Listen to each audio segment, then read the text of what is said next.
Bonjour à tous et bienvenue sur boursicoté.com pour cette nouvelle analyse technique du CAC 40 en clôture avec une séance donc qui a vu une poursuite du mouvement baissier. Hier je commentais avec vous l'attaque ici sur cette zone de support oblique, la cassure ici du point bas.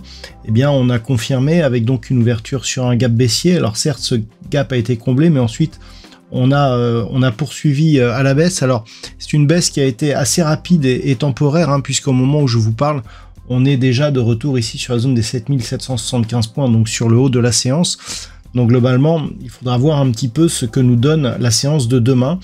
Certes, on clôture effectivement sur le plus bas. En clôture, le CAC 40 termine à 7722,09 et perd 0,57% par rapport à la clôture de la séance précédente.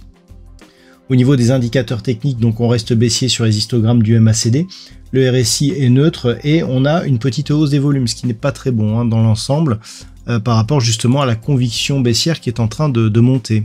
Au niveau du palmarès des valeurs, donc nous avons tout de même quelques hausses au niveau de l'indice parisien, à l'image d'Hermès qui gagne 0,96%, Orange plus 0,77%, Publicis Group, Sanofi, Airbus sont sur des hausses proche de 0,5%. Au niveau des plus fortes baisses, alors c'est Renault, le gadin du jour, qui fait une alerte sur ses résultats, moins 18,47%. Ça faisait depuis le Covid que Renault n'avait pas connu une telle baisse, entraînant donc dans son sillage Stellantis qui perd 6,13%. Derrière, ArcelorMittal, Saint-Gobain ou encore Kering et Edenred sont sur des pertes entre 2 et 3%. Alors, hormis le gadin de Renault, on voit que l'on a toujours des inquiétudes liées justement à la guerre commerciale menée par Donald Trump. Malgré tout, au vu du comportement des futurs, cela pourrait s'estomper dès demain. Donc pour l'instant, qu'est-ce que nous avons? Nous avons ici une dynamique haussière, avec ici une forte attaque sur la bande de Bollinger supérieure et un retour sur les moyennes mobiles. Clairement, on est entre les deux moyennes mobiles, c'est-à-dire la moyenne mobile 20 exponentielle ici en pointillé rouge, la moyenne mobile 20 arithmétique ici en trait plein noir. Tant que l'on est au milieu de cette zone, que l'on ne dépasse pas durablement la zone des 7725 points, je dirais que globalement, on a ici, alors par rapport au retracement de Fibonacci, on a une dynamique ici qui vient consolider sur les 50%, ça se fait quasiment sur ce niveau. Donc pour l'instant, c'est pas très grave. Alors on aurait préféré rester ici sur le 38,2, mais là on vient sur la zone 50,61,8. Alors si on rebondit sur le 50%, certes il y a tout de même un petit mouvement d'affaiblissement, mais si on repasse au-dessus des 7008 et notamment au-dessus des 7774,32, ce qui est le niveau d'évolution du futur actuellement, enfin en équivalent futur, ça pourrait nous donner ici une tentative de rebond. Donc c'est ce qu'il va falloir surveiller demain. Comme je vous l'ai dit, on est ici sur un rebond, donc en fait on a quasiment clôturé au plus bas. Alors non, on est descendu sur 7708, mais là on est très proche du point bas et je dirais que par rapport à l'évolution actuelle, la bougie ne reflète pas l'ensemble de la séance. Donc il va vraiment falloir attendre ce qui se passe demain matin pour observer ou pas un rebond. Ce qu'il faudrait justement pour confirmer ce rebond, c'est la cassure du point haut significatif de cette bougie qui se situe donc à 7778,13. Vu les zones de cotation actuelles, c'est tout à fait possible.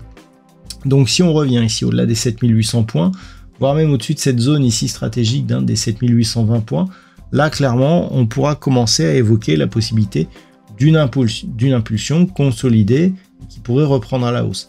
Par contre, si on casse ici cette zone des 7800 points, si on revient, je vous avais dit que le point de retournement c'est ici, cette zone de point bas qui se situe à 7713 points, là clairement on pourrait retourner la tendance et repasser dans un flux très court terme baissier, même court terme, puisqu'on casserait ici le dernier point bas. Vous voyez qu'ici on a une phase d'accélération, on consolide et ensuite on repart. Donc c'est cette zone, la dernière zone de point bas de cette direction haussière, et c'est cette zone qui en cas de cassure nous donnerait le signal de retournement.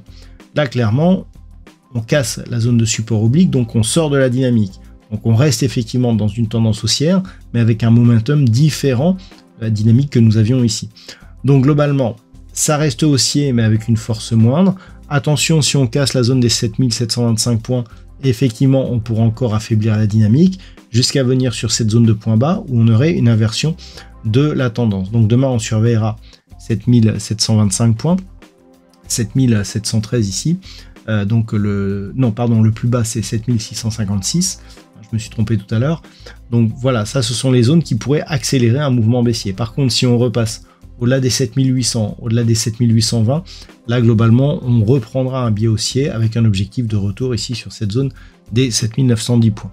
Voilà ce que l'on peut dire d'un point de vue technique sur la configuration de ce soir. D'un point de vue statistique, nous avons une configuration qui est en train de changer un petit peu. Alors, pour la fin de la semaine, ça pourrait être haussier. Par contre, cette hausse pourrait ne pas tenir très longtemps, puisque suite à la hausse donc, que l'on pourrait observer statistiquement, toujours bien entendu, jusqu'à la fin de la semaine, on pourrait retrouver un mouvement baissier qui serait, lui, durable au-delà de la semaine prochaine. Voilà ce que nous indique. Donc, on pourra avoir ici un rebond en direction des 7800 points, mais qui pourrait être suivi par une cassure ici et une poursuite en direction de cette zone de point bas. Voilà ce que nous indiquent les statistiques actuellement. Je vous souhaite donc de passer une très bonne soirée. On se retrouve dès demain pour d'autres analyses techniques, toujours sur le site boursicoté.com.